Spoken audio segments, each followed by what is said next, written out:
नमस्कार, स्वागत है आपका लोकतंत्र में। मैं हूं आपके साथ रविंद्र सिंह। आज बात करेंगे दाग अच्छे हैं पर। आपराधिक मामलों में दोष सिद्ध होने पर सांसदों पर आजीवन प्रतिबंध की मांग पर सर्वोच्च अदालत सुनवाई करने जा रही है। उधर यूपी की योगी सरकार की अपने मंत्रियों और विधायकों से मुकदमे वापस लेने की तैयारी है। योगी मंत्रिमंडल में 22 मंत्रियों पर आपराधिक मामले दर्ज हैं, तो समाजवादी पार्टी ने भी अपने नेताओं और कार्यकर्ताओं पर दायर मुकदमे वापस लेने की मांग कर दी है। सूत्रों की माने तो यूपी सरकार के मंत्रियों और विधायकों के खिलाफ दर्ज केस वापस लेने की प्रक्रिया जल्द ही शुरू कर दी जाएगी, क्योंकि राजनीतिक रंजिश के चलते दर्ज मुकदमों की स्क्रीनिंग का काम अंतिम दौर में है। आपको बता दें कि उत्तर प्रदेश सरकार में ऐसे 22 से ज्यादा मंत्री हैं जिनके ऊपर संगीन धाराओं के तहत मामले दर्ज है। खबर देखिए, फिर चर्चा को आगे बढ़ाते हैं। यूपी सरकार में विधायकों मंत्रियों पर दर्ज मुकदमे वापस लेने के लिए स्क्रीनिंग का काम जारी है। स्क्रीनिंग की प्रक्रिया पूरी हो जाने के बाद यूपी सरकार अपने मंत्रियों और विधायकों के खिलाफ दर्ज सभी मुकदमों को वापस ले लेगी। सरकार में ऐसे कई मंत्री और विधायक हैं जिन पर मुकदमे दर्ज हैं। योगी सरकार ने एक कानून बनाया जिसके तहत 20,000 राजनीतिक मुकदमे वापस लिए जाएंगे। हालांकि इसे लेकर अब तक कोई आधिकारिक पुष्टि नहीं है। समाजवादी पार्टी ने सरकार के इस फैसले को गलत और असंवैधानिक करार दिया है। मुख्यमंत्री ने अपने मुकदमे वापस लिए, जिन पे आपराधिक मुकदमे थे, जिनसे 302, 307, दंगा, अपहरण, सारे मुकदमे जिन पे थे उन्होंने अपने मुकदमे ले लिए, जिसकी संख्या 2 दर्जन से ज्यादा थी। फिर केशव प्रसाद मौर्य पे कई दर्जन मुकदमे थे, उनके मुकदमे वापस ले लिए। अब बची सिर्फ बात, जब 2-2 कैबिनेट मंत्रियों के जेल जाने की बात आई तो उन्होंने उनके मुकदमे वापस लेने की तैयारी शुरू कर दी। ये दुर्भाग्यपूर्ण है। उत्तर प्रदेश की जनता देख रही है और आने वाले समय में इस बात का निर्णय करेगी कि ये कौन सा तरीका है कि न्यायपालिका के बीच में किसी भी तरीके की कोई बात सामने नहीं लाने दी जा रही है। बता दें कि साल 2017 में उत्तर प्रदेश सरकार में मुख्यमंत्री योगी आदित्यनाथ के खिलाफ 22 साल पुराना मुकदमा वापस लिया गया। यह मुकदमा 27 मई 1995 को गोरखपुर के पीपीगंज थाने में यूपी के मौजूदा सीएम योगी आदित्यनाथ, मौजूदा केंद्रीय वित्त राज्य मंत्री शिव प्रताप शुक्ला समेत 13 लोगों पर आईपीसी की धारा 188 के तहत दर्ज हुआ था। राकेश सचान योगी आदित्यनाथ कैबिनेट के पहले ऐसे मंत्री जिन्हें अदालत ने किसी आपराधिक मामले में दोष सिद्ध करार दिया है। उन्होंने कोर्ट ने आर्म्स एक्ट मामले में 1 साल की सजा सुनाई है। कोर्ट के इस फैसले के बाद उन्हें जमानत मिल गई। इसके अलावा उन्हें अपील करने का मौका भी मिल गया। लोकसभा चुनाव के दौरान चुनाव आयोग को दिए गए हलफनामे के अनुसार इटावा के सांसद रामशंकर कठेरिया पर दंगा भड़काने धमकाने का आरोप समेत 12 आपराधिक मामले दर्ज हैं। मोहनलालगंज से सांसद कौशल किशोर पर धारा 171F के तहत चुनाव कार्य में बाधा डालने के कारण मुकदमा दर्ज है। बीजेपी के वरिष्ठ नेता और आगरा लोकसभा सीट से सांसद एसपी बघेल पर अवैध भुगतान और हत्या समेत कुल 5 आपराधिक मामले दर्ज हैं। भानु प्रताप सिंह जालौन से सांसद हैं, उन पर धारा 387 के तहत जबरन वसूली, हत्या और डराने धमकाने का मामला दर्ज है। यूपी में वर्तमान में 403 विधायकों में 205 यानी 51% के ऊपर आपराधिक मामले हैं। इसके अलावा योगी सरकार के 52 में से 22 मंत्रियों का आपराधिक रिकॉर्ड है। सरकार में शामिल 20 मंत्री ऐसे हैं जिन पर गंभीर आपराधिक मुकदमे हैं। जिन धाराओं में 5 साल से ज्यादा की सजा का प्रावधान उसे गंभीर अपराध माना जा गया है। योगी सरकार में शामिल जिन सदस्यों के विरुद्ध आपराधिक मामले हैं उनमें उप मुख्यमंत्री केशव प्रसाद मौर्य, कैबिनेट मंत्री नंद गोपाल गुप्ता नंदी, धर्मपाल सिंह, राकेश सचान, अनिल राजभर, दयाशंकर सिंह, योगेंद्र उपाध्याय, भूपेन्द्र चौधरी, संजय निषाद तथा स्वतंत्र प्रभार राज्य मंत्री कपिल देव अग्रवाल, गिरीश चंद्र यादव, रविंद्र जायसवाल और राज्य मंत्री दिनेश खटीक, सुरेश राही, मंकेश्वर शरण सिंह, सतीश चंद्र शर्मा, ब्रजेश सिंह का भी नाम है। इसके अलावा 2 दर्जन से अधिक विधायकों के नाम है। इन सभी के खिलाफ कई साल पुराने मुकदमे चल रहे हैं। अंशु अवस्थी ने भी समाजवादी पार्टी के सुर में सुर मिलाते हुए कहा कि संविधान के खिलाफ है। सरकार कैसे मुकदमा वापस ले सकती है? यह न्यायपालिका का मामला है। कोई अपराधी है या नहीं, फैसला न्यायपालिका करेगी। कि भारतीय जनता पार्टी की सोच और नियत में ना तो अपराध कम करना है, ना ही अपराधियों को कम करना है। इसी वजह से लगातार मुकदमे वापस हो रहे हैं और भारतीय जनता पार्टी के जो गुंडे कार्यकर्ता हैं वो आम समाज को प्रताड़ित करने का काम कर रहे हैं, परेशान करने का काम कर रहे हैं। नोएडा की घटना इसका प्रमाण है। आखिर सवाल है, प्रदेश की जनता मुख्यमंत्री से सवाल कर रही है कि मुख्यमंत्री जी न्यायिक प्रक्रिया के माध्यम से क्यों नहीं उन मुकदमों का निस्तारण होने देते हैं? यदि आपके कार्यकर्ता, आपके विधायक, आपके मंत्री निर्दोष होंगे तो न्यायिक व्यवस्था पर भरोसा करिए। ऐसा पहली बार नहीं हो रहा है कि किसी सरकार में राजनीतिक मुकदमे वापस लेने की तैयारी हो। इसके पहले की सरकार ने भी नेताओं और कार्यकर्ताओं के खिलाफ दर्ज मुकदमे वापस लिए जा चुके हैं हालांकि इस मुद्दे को लेकर सत्ता पक्ष और विपक्ष के बीच तलवारें खिंच चुकी हैं।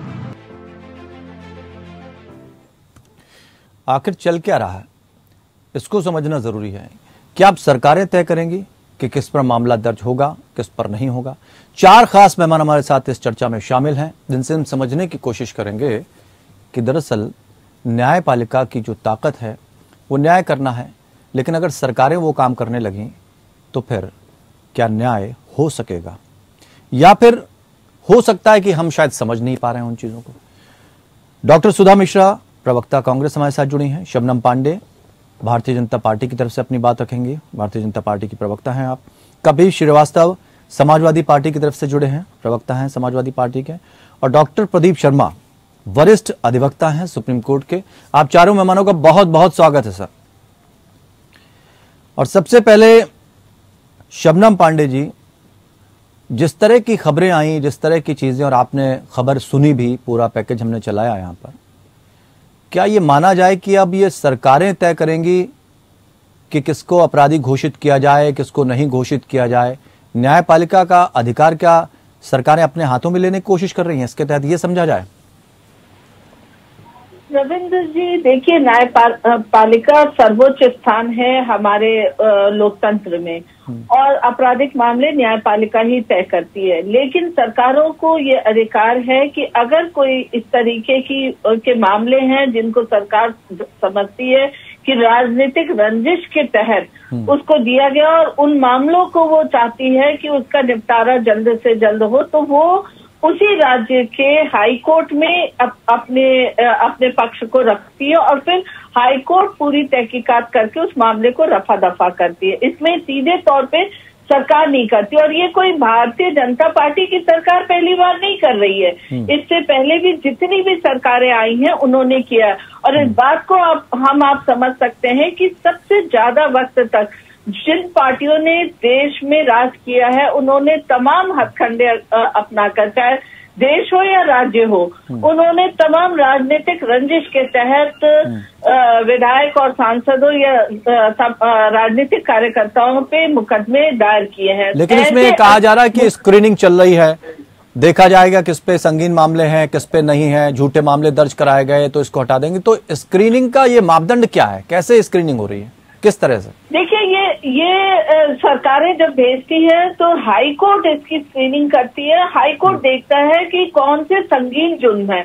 अगर किसी पे हत्या का जुर्म है, और हत्या का जुर्म राजनीतिक रंजिश से नहीं है, इस तरीके के बहुत से ऐसे हैं, जैसे कि चुनाव के दौरान लंबे समय तक माइक पर बोलते रहे, जिस समय इलेक्शन का जो कोड ऑफ कंडक्ट है उसका वायलेशन किया, तब भी लगते हैं राजनीतिक मुकदमे। तमाम ऐसे घटनाएं होती है, प्रदर्शन करते समय कईयों पे लगाए जाते हैं राजनीतिक मुकदमे। तो ये कहीं ना कहीं एक बल्क में लंबित होते चले जाते हैं। अगर इनको नहीं सरकारें हटाए तो लंबे समय तक ये मुकदमे चलते रहते हैं, और हमारे न्यायालय पे उसका बोझ पड़ता है।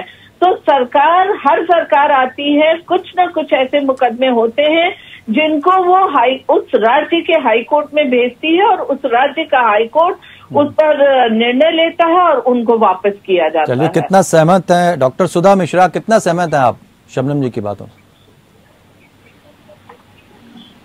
जी वीरेंद्र जी, मेरी आवाज आ रही है? बिल्कुल आवाज आ रही है। मेरा नाम रविंद्र है, मैं माफी चाहूंगा। रविंद्र जी, रविंद्र जी, सॉरी। मैं सबसे पहले शबनम बहन से एक गुजारिश करना चाहूंगी कि ये जो सरकार करने जा रही है, तो जितने भी रंजिशों के तहत राजनीतिक लोगों के ऊपर आपराधिक मामले दर्ज किए गए हैं, सबको संज्ञान में लेना चाहिए।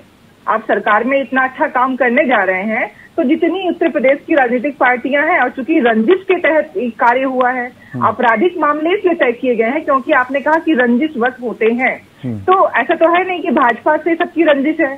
भाई, रंजिश तो कहीं भी हो सकती है।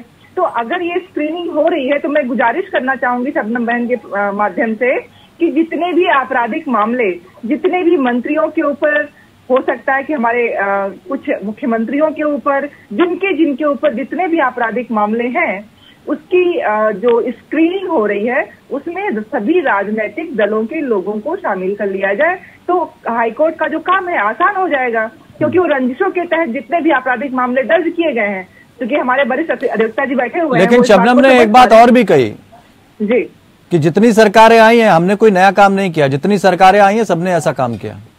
तुलनात्मक अध्ययन अगर इनसे हम अभी पूछने लगे तो बातें भी रफा दफा नहीं रहे, कुछ और भी काला जादू का कुछ नाम लेने लगे रहेंगे, इसलिए मैं इस बात लेने नहीं जा रही हूँ, क्योंकि ये कहाँ से कैसे जाने वाले हैं इसकी बात आप जानते हैं। तो मैं इन तथ्यों की इनसे बात मैं मानती नहीं हूँ कि तथ्य की कभी बात करेंगे, कि जो जनता को अंधविश्वास से जोड़ दे वो तथ्यों की बात न कभी सुनता है न कभी जानता है। जो काले कपड़े को ऐसे नाम से जोड़ दे जो अंधविश्वास के लड़ते लड़ते एक व्यक्ति शहीद हो जाते हैं। नरेंद्र जी का आपने नाम सुना होगा कि वो व्यक्ति अंधविश्वास को इस दुनिया से खत्म करने के लिए लड़ते रहता उम्र अगर आज जीवित होते तो उन्हें अपने ऊपर शर्माती कि जिस देश को मैं अंधविश्वासों से मुक्त कर रहा था उस देश में कुछ ऐसे यशस्वी पदों पे बैठे हुए लोग काला जादू का नाम काले कपड़े को देते हैं। शबनम जी से जवाब ले लेते हैं फिर आगे जाते हैं। शबनम जी क्या जवाब आपके पास? देखिए, अगर काले उन्होंने एक बहुत महत्वपूर्ण बात कही कि अगर आप इसमें बाकी दलों के लोगों को भी शामिल कर लेती तो शायद काम और ज्यादा आसान हो जाता, लेकिन एकला चलो रे बस अकेले दम पे और बाकी दलों को साथ ना लेना, ये एक तरह का लगता नहीं कि अहम है। ये मुझे लगता है सुधा जी को मालूम नहीं है, इनकी पार्टी के भी कुछ कार्यकर्ताओं के मुकदमे वापस लिए जा चुके हैं पहले टर्म में। नहीं, वापस मुकदमे लिए जाने की बात नहीं है। देखिए, वापस मुकदमे लिए जाने की बात नहीं कर रही है वो ये कह रही हैं कि जब इस तरह की अगर आप कोई नीति बना रही हैं, कोई कानून बना रही हैं या इस तरह का काम कर रही हैं तो बाकी दलों को भी अपने साथ ले लेते हैं, उनको अलग क्यों रखा, उनसे सलाह मशवरा क्यों नहीं लिया गया? सरकारों का विशेषाधिकार है और इसको हाईकोर्ट स्क्रीनिंग करेगी, तो इसलिए मुझे लगता है बहुत साल सरकार में बैठे और इस विशेषाधिकार का तो विपक्ष का कोई रोल नहीं है, दुरुपयोग किया, विपक्ष का कोई रोल नहीं है। नहीं, विपक्ष अपनी अपनी अर्जी भेजती है सरकार के पास। देखिए, जो काम सरकार के के वही पास वो अर्जी भेजते हैं, यही कहना चाह रही हैं डॉक्टर सुधा, यही कहना चाह रही हैं शबनम जी, डॉक्टर सुधा यही कहना चाह रही हैं। क्या उनसे इस तरह की कोई बातचीत हुई, विचार को शेयर किया गया कि भाई हम ऐसा करने जा रहे हैं इसलिए आप भी हमारे साथ जुड़ जाइए, ऐसा कोई विचार साझा किया गया सबसे? पहले टर्म में अगर इनकी पार्टी के कार्यकर्ताओं ने अर्जी डाली है तो इस टर्म में भी वो डालेंगे। इसकी शायद इन्हें जानकारी नहीं है, इसलिए ये इस बात को कह रही है। मुझे जानकारी है कि कांग्रेस पार्टी के कुछ कार्यकर्ताओं का विशेषाधिकार है इनका, आपने सुना नहीं? मैं साफ तौर पे कह रही हूँ सुधा जी, ये आपको जानकारी नहीं है। आपकी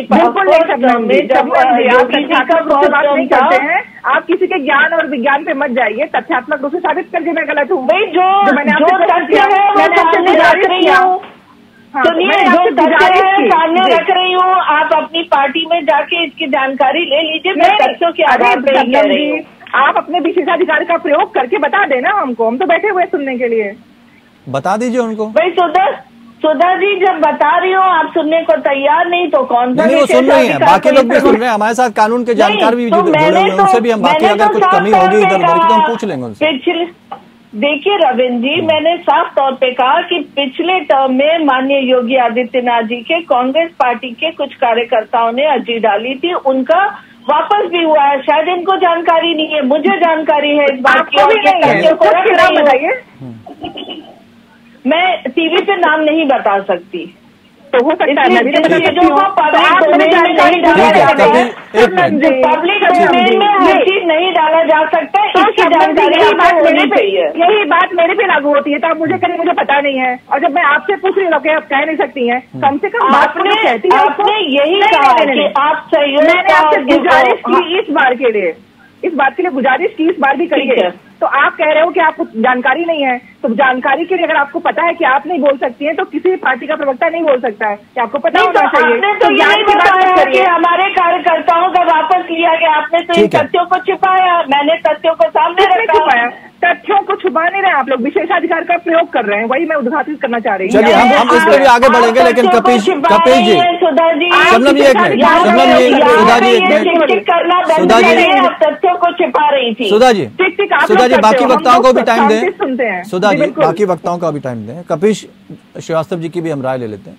कपिश जी, कितना सहमत है आप शबनम जी की बातों से? देखिए, मैं प्रवक्ता होने के साथ साथ एक अधिवक्ता भी, तो हमको तो जो बात करनी चाहिए वो विधि के अनुरूप करनी चाहिए। ठीक, बिल्कुल।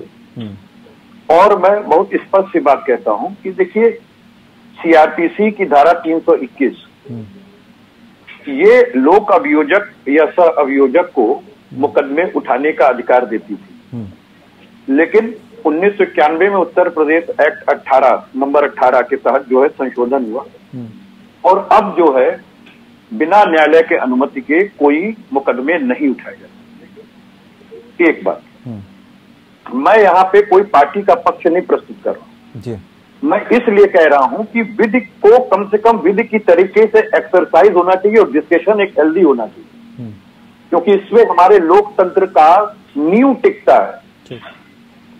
अब ये जो एक्ट था कि जिसमें लोक अभियोजक जब चाहता था तो वापस ले लेता था, वो खत्म हो गया। वो ये हुआ कि अब आपको कोर्ट से परमिशन लेनी पड़ेगी, लेकिन लीगली जब हम लोग बहस करते हैं कोर्ट से परमिशन के लिए तो उसमें ये साक्ष्य दो चीजें होती हैं। एक तो ये कि व्यक्ति आरोप पत्र लाने से पहले ही अगर अभियोजक वापस लेना चाह रहा है तो वो उन्मुक्त हो जाएगा, और अगर आरोप पत्र आ गया है तो आप अगर डालते हैं पत्रावली तो उस पर अगर दोष मुक्त होता है, दोष मुक्त किया जाता है। उन्मुक्ति और दोष मुक्ति दो अलग चीजें हैं, एक आरोप पत्र के पहले, एक आरोप पत्र के बाद।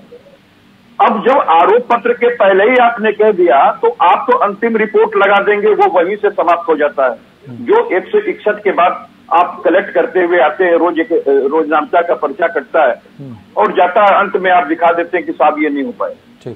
दूसरा, जब आरोप पत्र आ गया, मामला ट्रायल के अंदर चला गया और तब उसके बाद ट्रायल वर्षों होता है, लेकिन निर्णय से पहले अभियोजक वापस ले सकता है 321 में सरकारी। ठीक है, ये आप हम कानून की जानकारी सुनिए। उसका कारण है, मैं बहुत बारीक रेखा बताना चाहता हूँ रविंद्र जी। हम उनसे, प्रदीप शर्मा जी भी बैठे हैं हमारे साथ। आप एक पार्टी प्रवक्ता के तौर पर यहाँ बैठे, मैं आपसे ये समझना चाहता हूँ। उसको सुन लें। मैं ये कहना चाह रहा हूँ कि देखिए, जब चार्जशीट आ जाती है और उसके बाद भी सरकार ये कहती है कि हमारे पास उचित गवाह नहीं है, उचित चीजें नहीं है कि हम प्रूव कर सके केस, तो ये उस सरकार की पारदर्शिता पर निर्भर करता है कि वो सही कह रही है, झूठ कह रही है, और अंत में न्यायालय मोस्टली सरकार के फेवर के साथ जाता है। नहीं तो ये चीजें मान लीजिए, आप किसी के अंतरात्मा की अगर बात कर रहे हैं तो सभी पार्टियों पर अगर इस तरह की चीजें लागू होती हैं और सभी पार्टियां इस तरह से अमल करने लगे, इतनी विचारधारा उनकी बेहतर होती है, बातें उनकी बहुत बेहतर होती हैं, तो ऐसे लोगों को टिकट ही क्यों दिया जाता है जो दागी हैं? और इसमें कोई पार्टी पीछे नहीं रहती, चाहे समाजवादी पार्टी हो, चाहे कांग्रेस हो, चाहे भारतीय जनता पार्टी हो। देखिए, दो चीजें, मतलब चुन के नेता चुने जाते हैं और जिन पर मुकदमे संगीन धाराओं के केस लगे उनको तक तो टिकट दे दी जाती है। तो अंतरात्मा की आवाज उस वक्त क्यों नहीं सुनते हैं? दो बातें रविंद्र जी। एक बात होती है लीगलिटीज, तो लीगल अगर उसको राइट है लड़ने का और कोई विधि रोक नहीं रही है तो वो लड़ेगा। ये बात आपकी नैतिकता पर है जो आप कह रहे हैं। अब मैं दूसरी चीज कहता हूं, नैतिकता सिर्फ एक तरफ से नहीं होती है, समस्त राजनीतिक दल उसमें शामिल होते हैं। अब मैं दूसरी चीज कह रहा हूं कि अगर मान लीजिए कि एक सांसद है, एक मंत्री बना हुआ है, एक विधायक है जो लोगों के द्वारा चुना हुआ है, उस पर आदर्श क्रिएट करने का मादा होना चाहिए। ये एक हम लोग जो है ये सोचते हैं कि विधायक है, एमपी है, एमएलए है, मंत्री है, तो एक आदर्श क्रिएट करेंगे। अगर वही ट्रायल को आदर्श क्रिएट करेंगे अलग बात है, लेकिन कितने लोग ऐसे हैं, जरा एग्जांपल तो दो दीजिए जिन्होंने आदर्श क्रिएट किया हो। समाजवादी पार्टी ने क्या आदर्श क्रिएट किया है? ऐसा कोई काम किया है जिससे लोगों को संदेश जाए कि हाँ, हमने साफ तौर पर अच्छे नेताओं की, जो अच्छी छवि के नेता हैं उनको हमने टिकट दी? रविंद्र जी, मैं इसी बात को कह रहा हूं कि देखिए, राजनीतिक अगर मुकदमे हैं तो वो एक अलग की चीज होती है, लेकिन किसी ने बलात्कार किया है, किसी ने हत्या किया है, किसी ने हत्या का प्रयास किया है, उन मामलों को आप उठा लें तो ये अनफेयर है। इसी बात को सुप्रीम कोर्ट ने कहा है और इसी के मद्देनजर ये एक्ट में परिवर्तन भी किया गया था उत्तर प्रदेश में। तो वो सारी चीजें हैं आम जनमानस के सामने, और आम जनमानस ये जानती है कि कौन सांसद, कौन मंत्री किस तरीके का गंदा किया, किस तरीके का काम किया, और उसके बाद जो है उसके मुकदमे को अगर सरकार उठा रही है तो वो सरकार को आने वाले समय में सबक भी सिखाती है। ठीक, डॉक्टर प्रदीप जी, एक अधिवक्ता के तौर पर चूंकि आपका लंबा अनुभव भी रहा है और आपने इस तरह की राजनीति को भी बहुत गहराई से समझा और उससे आने वाले जो केसेस हैं उनको भी गहराई से समझा, तीनों वक्ताओं को आपने सुना। सबसे पहले तो यही जानना चाहेंगे, इस तरह के जो कानून है क्या कारगर हैं, या सरकारें अपने हिसाब से चलती हैं, अपने हिसाब से काम करती हैं, जिसके तहत मामला दर्ज करना हुआ दर्ज कर दिया, जिसके तहत हटाना हुआ हटा दिया? रविंद्र जी, दर्ज करना तो एक अलग बात है, क्योंकि किस कानून, आपको मालूम है कि पुलिस जो है प्रेरित होती है राजनेताओं से, किसी न किसी प्रेशर में आकर वो केसेस तो लॉन्च कर देती है किसी के भी अगेंस्ट, लेकिन फाइनल डिसीजन उसका एडजुडिकेशन है वो वो पावर्स होती है कोर्ट्स की। मैं ये बताना चाह रहा हूँ आपको, जैसे अभी श्रीवास्तव जी ने बताया हमें, ये अभी कल भी मैं सुप्रीम कोर्ट से एक इसी तरह का कोई संगीन मामला था किसी बड़े इंडस्ट्रीज का, जिसके साइड से मैं अपीयर हो रहा था। इसमें कोर्ट की बड़ी क्लियर कट डायरेक्शंस हैं। कोई भी राजनीतिक पार्टी केसेस को वैसे वापस नहीं ले सकती है, खास तौर पे उन केसेस के अंदर जिसमें कि मामले बड़े संगीन हो, बड़े सीरियस नेचर के हो, जैसे रेप हो गया, जैसे मर्डर हो गया, जैसे अटेम्प्ट टू मर्डर हो गया, या कोई डकैती हो गई, या पॉक्सो के जो मैटर हो गए जो बच्चों के साथ होते हैं। कई कैटेगरीज ऐसी हैं जिन्हें हम सीरियस ऑफेंसेस, हीनियस ऑफेंसेस मानते हैं। उनके केसेस को विड्रॉ हम नहीं कर सकते हैं। अगर किसी एक आप मानते हैं कि जैसे ही कोई केस रजिस्टर हो जाता है तो वो केस स्टेट का मैटर बन जाता है। जब भी कोई जो होगा तो स्टेट वर्सेस जो भी नाम होगा उसमें, इस तरह का ये केस आ जाएगा। जब स्टेट एक पार्टी बन गया तो वो सिर्फ और सिर्फ हाई कोर्ट का जुरिडिक्शन है अंडर सेक्शन 482 CRPC, या अगर आप चाहें तो उसमें अगर कोई वैसे तो सुप्रीम कोर्ट में भी आप डायरेक्ट अंडर आर्टिकल 22 या अंडर आर्टिकल 226 में हाई कोर्ट में, और 32 के अंदर सुप्रीम कोर्ट के पास इनडेफिनिट पावर्स हैं, जिसके अंदर वो किसी भी चीज को ये देखते हुए कि ये मैटर ले लेना चाहिए उसको लेकर और उस पर एक्ट करती है। क्रिमिनल केसेस में 482 CRPC हाई कोर्ट के पास पावर है, जिसमें वो किसी भी स्टेज के ऊपर अगर ये देखे और ये पता उसको महसूस हो कोर्ट को on the basis of arguments and the documents produced before it कि ये एक फिट केस है इस पर्टिकुलर केस को खत्म करने का, तो वो उस FIR को क्वेश कर सकता है, जिसके माध्यम से केस प्रोसीड किया। ठीक है, लेकिन जो बात शबनम जी कह रही थी, प्रदीप जी, कि स्क्रीनिंग की जो बात चल रही है वो हाईकोर्ट के तहत जाएगा मामला, उसके बाद सारी स्क्रीनिंग होगी, इसको भी थोड़ा समझना चाहेंगे ताकि हमारे दर्शक भी समझ सकें कि क्या कोई पैनल है, किस तरह से ये सारी चीजें तय होंगी। कोई भी दल ऐसा नहीं जिसमें नेताओं के ऊपर मामले दर्ज ना हो, लेकिन कुछ तो दोषपूर्ण होते हैं, कुछ के ऊपर संगीन है, और न्यायालय ने कहा भी है कि ऐसे नेताओं पर प्रतिबंध लगना चाहिए। क्या तालीम हुई उन सब चीजों पर, इसको समझने की कोशिश करेंगे। डॉक्टर प्रदीप जी की बात अधूरी रह गई थी, हम वहीं से शुरुआत करेंगे, उसके बाद बाकी वक्ताओं पे जाएंगे। डॉक्टर प्रदीप, आपसे ये समझना चाहेंगे, चूंकि जो पूर्व जस्टिस थे न्यायाधीश दीपक मिश्रा जी, हम उनका एक फैसला आपको ध्यान दिलाना चाहेंगे। उन्होंने कहा था आपराधिक मामलों का सामना करने वाले लोग राजनीति में प्रवेश ना करें। क्या लगता है ये चीजें कारगर हुई हैं, उसके बाद अमल में लाई गई हैं किसी दल के द्वारा? कितना असरदार रहा ये? रविंद्र जी, अभी तक तो ऐसा कुछ स्टेप लिया नहीं गया है। ये दीपक मिश्रा जी जब CJI थे, जब उन्होंने जब वो हेड कर रहे थे अपनी एक कॉन्स्टिट्यूशन बेंच को, उस टाइम पे ये लिया था, और उन्होंने ये भी कहा था उस टाइम पे कि जो भी पॉलिटिशियंस हैं जिनका रिकॉर्ड इस तरह का है, जो टेंटेड पॉलिटिशियंस जिसे हम बोलते हैं, उनका रिकॉर्ड वो EC को सबमिट करें। लेकिन और ये कहा था कि जो टेंटेड 2013 में था ये, और उसमें ये भी बोला गया था कि जो कन्विक्टेड, जिनकी कन्विक्शन हो जाती है, जिनको सजा याफ्ता बोलते हैं आप, जिनकी सजा हो जाती है, उनको बाहर करना चाहिए अपनी पोजीशंस को हेल्ड ना करने के लिए। ये रविंद्र जी एक बहुत टेढ़ा मामला है। अभी टाइम टू टाइम इसके ऊपर बहुत सी जनहित याचिकाएं कोर्ट के सामने आई हुई हैं। अभी एक लेटेस्ट में भी, आजकल में भी एक जनहित याचिका अश्वनी उपाध्याय जी ने दी थी, जो काफी टाइम से पेंडिंग है। उसके अलावा भी पहले टाइम टू टाइम काफी सारा जनहित याचिकाएं इसी बारे में पेंडिंग है बिफोर कोर्ट कि जो टेंटेड मिनिस्टर्स हैं, टेंटेड MP MLAs हैं, उनका क्या। 2020 में मैं आपको बताना चाहूंगा, थोड़ा सा बैकग्राउंड दूंगा, थोड़ा संक्षेप में चलेगा तो हम बाकी लोगों से सवाल भी कर लेंगे। मैं संक्षेप में ही दूंगा, लेकिन रेलेवेंट है जी। 2020 के अंदर सुप्रीम कोर्ट ने सभी हाई कोर्ट्स को एक डायरेक्शन दी। 2020 का टाइम इसलिए भी इम्पोर्टेंट था क्योंकि उस टाइम पे कोविड आया हुआ था। ठीक। और कोविड के माध्यम से आपको याद होगा कि सुप्रीम कोर्ट ने, क्योंकि उन दिनों में केसेस को कंडक्ट करना, कोर्ट्स को कंडक्ट करना बहुत डिफिकल्ट था, तो उस टाइम पे सुप्रीम कोर्ट ने ये कहा था कि जो जैसा है यथास्थिति बनी रहे, वो जो स्टे है सब प्रोसीडिंग्स पे स्टे आ जाए, वो ऐसा का ऐसा जो आज की डेट में स्टेटस है कोर्ट केस का, वो आगे फर्दर प्रोसीड नहीं करेंगे, क्योंकि आप जानते हैं कि क्रिमिनल जूरिस्प्रूडेंस में, क्रिमिनल लॉ के अंदर एविडेंस बेस्ड सब होता है, और ये भी जानते हैं कि everyone is innocent until proved otherwise, कि जब तक आप किसी को साबित ना कर दे वो इनोसेंट होता है। ठीक है। तो क्योंकि एविडेंस कोविड के कारण से हो नहीं रहा था, उस टाइम पे सुप्रीम कोर्ट ने एक डायरेक्शन दे दी कि आप जो स्थिति है वही बनी रहेगी, कोई प्रोसीड नहीं करेंगे।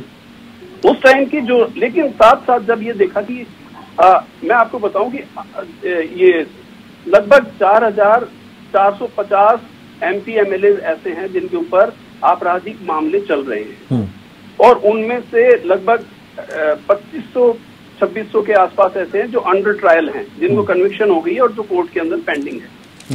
तो कोर्ट के सामने एक स्थिति आई कि, क्योंकि रविंद्र जी आप मेरी बात से सहमत होंगे कि आजकल जो व्हाइट कॉलर क्राइम्स हैं, PC एक्ट के क्राइम्स हैं, प्रिवेंशन ऑफ करप्शन एक्ट के, इसके ये भी एक बड़ा संगीन मामला है। एक सुप्रीम कोर्ट जज में तो यहाँ तक भी जजमेंट में ये भी कहा गया हुआ है कि अगर आप किसी एक इंडिविजुअल आदमी का मर्डर करते हैं या उसकी मृत्यु कर देते हैं, तो वो एक्ट एक इंडिविजुअल के अगेंस्ट होता है। लेकिन अगर आप पैसे के इकोनॉमिक ऑफेंसेस जो हैं, अगर उसमें कोई इन्वॉल्व होता है, तो वो सारी देश की अर्थव्यवस्था को चरमचर कर देता है। ठीक है। तो उस टाइम पे उन्होंने ये कहा कि बात था कि स्टे आ जाए, तो सुप्रीम कोर्ट ने ये कहा कि MP MLA की सभी को, हाई कोर्ट को डायरेक्शन दी कि जो एक तो डेजिग्नेटेड कोर्ट कॉन्स्टिट्यूट करें, वो जो सिर्फ MP और MLA के केस ही देखेगी। ओके। उसमें ये भी बताया गया, तो इसका फायदा मिल पाया MP MLA के जो केसेस देख रही हैं, क्योंकि फास्ट ट्रैक कोर्ट भी इसके लिए बनाई गई थी, लेकिन उससे कितना फायदा मिला? केस तो लगातार बढ़ते जा रहे हैं, केस लगातार बढ़ते जा रहे हैं, लेकिन फिर भी क्योंकि एक डेजिग्नेटेड कोर्ट आ गई और वो सिर्फ और सिर्फ उन्हीं के केसेस देखेगी, तो इससे सर्टेनली थोड़ा फायदा तो हुआ है। ठीक है। कन्विक्शन हुई है। अभी आप चौटाला जी का एग्जांपल ले लीजिए। शबनम, ठीक है शबनम जी, सरकार की मंशा, सरकार कह रही साफ है, लेकिन विरोधी दल कह रहे हैं साफ नहीं है। विरोधी दलों को कैसे अपने फेवर में लेंगे? क्योंकि जब इस तरह की प्रक्रिया शुरू होगी तो अपराधी हर खेमे में है।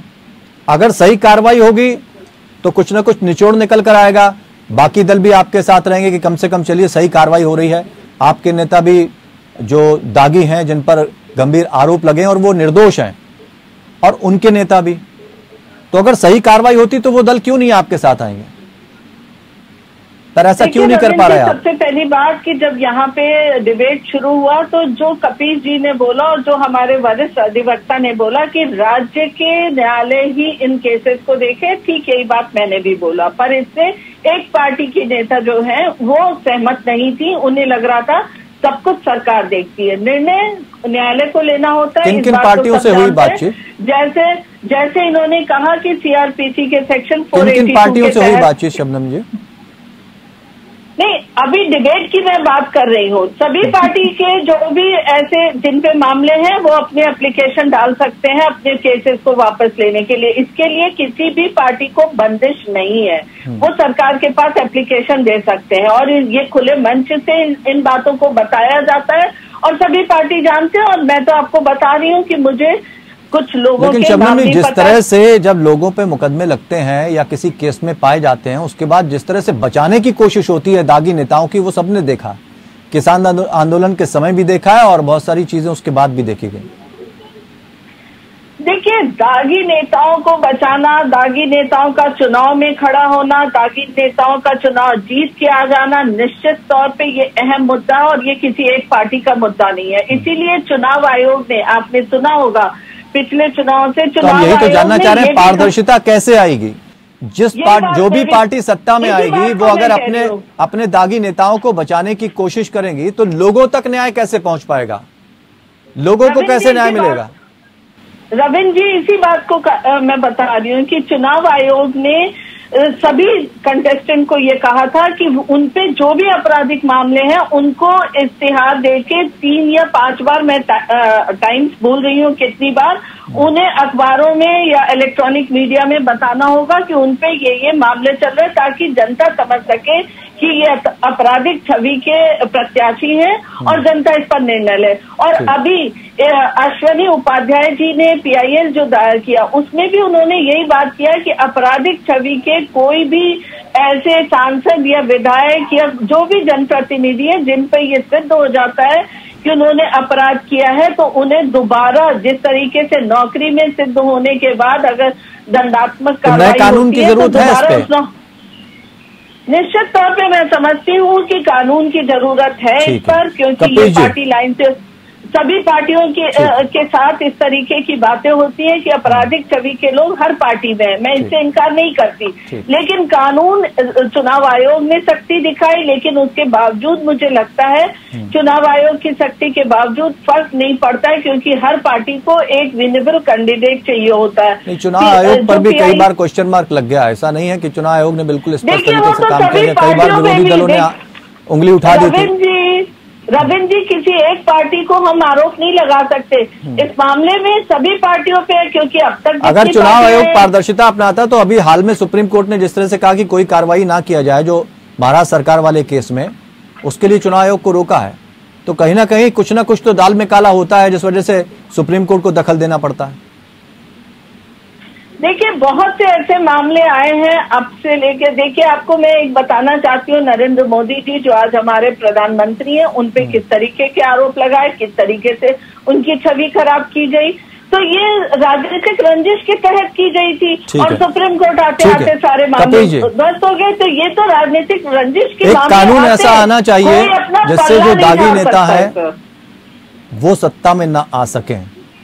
इस बात से आप सहमत हैं या इस पर कोई तर्क देना चाहेंगे? नहीं, बिल्कुल सारी पार्टियों की आल पार्टी मीटिंग्स होनी चाहिए इस मुद्दे पे, और सबके अपने सुझाव आने चाहिए, और उसके बाद जो सुझाव आते हैं उस पर एक ड्राफ्ट तैयार होना चाहिए जो जनता के बीच भी रखना चाहिए।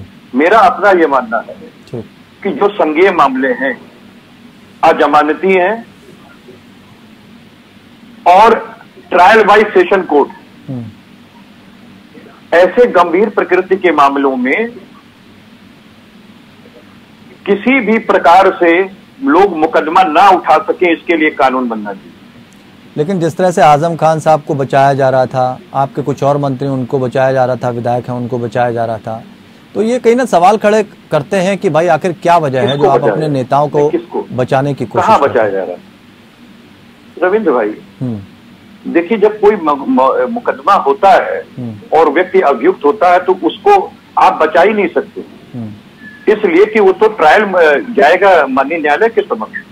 आज आजम साहब का जितना भी ट्रायल है आखिर कहाँ हो रहा है? माननीय न्यायालय के समक्ष हो रहा है। ये बात आपने अपने मुंह से कही, ये बहुत अच्छी बात रही, लेकिन अगर दाग लग जाता है तो फिर उनको तो पार्टी से बाहर रखना चाहिए, उनको केस क्यों लड़वाया जाता है चुनाव में? मैं तो सीधी बात कह रहा हूँ, अभी वो दोष सिद्ध नहीं हुए, क्या आप भारत के कानून से अलग हटकर के इतर कैसे जाते?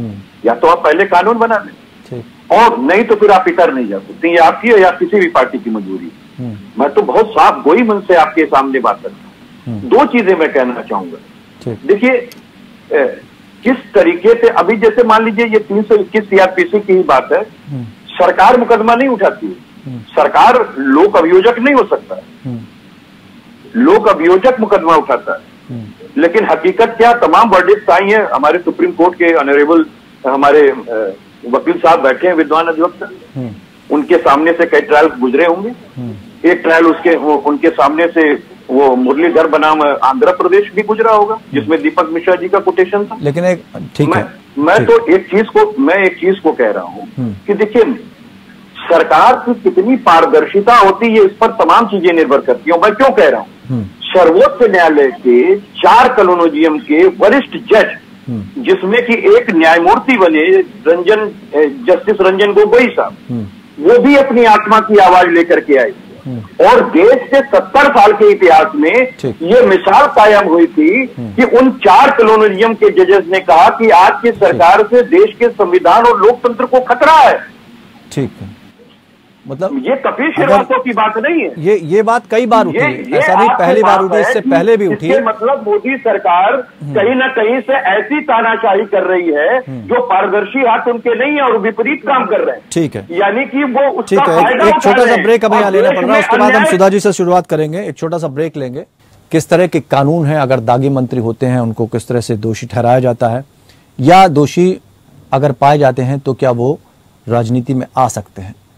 ये बहुत सारी चीजें हैं जिसके सवाल हमें जवाबने होंगे। और जब जनप्रतिनिधि कानून की भी बात होती है जिसमें धारा 8(4) की बात की जाती है, तो निश्चित तौर पर बहुत सारी ऐसी चीजें सामने आती हैं जिसके बारे में हमें जानकारी नहीं होती है। लेकिन जब हम उस मुद्दे पर चर्चा करते हैं तो जनता को भी पता लगता है कि आखिर असली जमीनी स्तर पर जो बातें सामने आती हैं वो उनको भी समझनी होती है। और यही कोशिश हमारी रहती है कि ऐसे मुद्दों को हम उठाएं ताकि जनता उनको समझ सके। सुधा मिश्रा जी, चूंकि ब्रेक हमने ले लिया था और आप उससे पहले अपनी बात नहीं रख पाई थी, भारतीय जनता पार्टी की तरफ से शबनम जी ने यही बात कही कि अगर पहले की सरकारें कुछ ढंग के काम कर लेती तो निश्चित तौर पर इस तरह के नेता राजनीति में आना ही बंद हो जाते।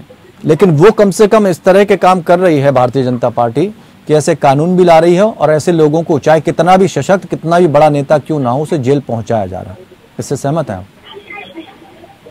अब यही है ना रविंद्र जी, सहमत और असहमति की बात तब होती जब आप साथ में बैठ के एक साथ बात कर रहे होते। सहमत और असहमति की बात यहाँ पे करने से क्या फायदा? नहीं, वो कह रहे हैं कि अगर आप कांग्रेस पहले ले आई होती तो ये स्थिति नहीं आती। अब कांग्रेस ने जो किया है उसी के बल पे तो आज इतनी बड़ी बड़ी बातें हो रही हैं और फिर से देश को अंधविश्वास में झोंका जा रहा है।